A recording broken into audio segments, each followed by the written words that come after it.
So what exactly is spot training and what's the benefits of doing it? Spot training is associating an object or a noise with some sort of reward for your reptile or animal. This can help with, for example, a dog, recalling them, getting them to sit, or listen to some sort of command. For reptiles, for instance, this helps reduce stress when it comes to handling them, taking them to the vet, or any sort of interactions you may need to have with them. If we go ahead and take a look at a more common animal that most people have, such as a dog, you will use something as a reward system, such as a clicker or some sort of hand sign. For instance, in my dog, Gojo, who's deaf, I use this kind of hand sign to associate a reward of doing a good job.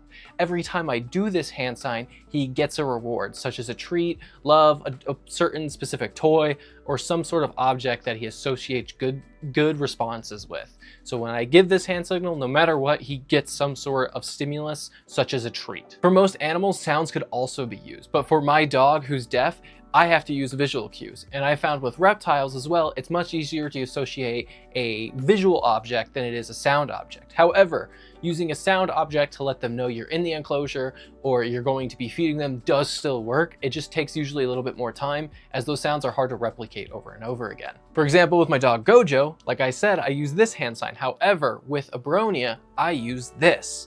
All this is a red ball on the end of a stick. I bought this from like Petco or PetSmart for like $10. I think it's actually a cat toy.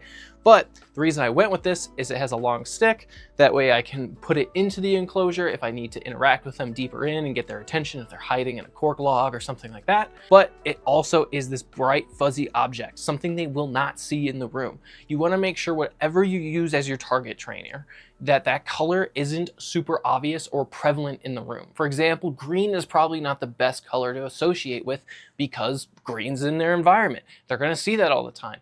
I also would like to get some sort of texture that maybe isn't natural into their environment. I've seen just plain old, like, you know, ping pong balls and stuff like that, which is unique to them. For me, the fuzzy ball works really well.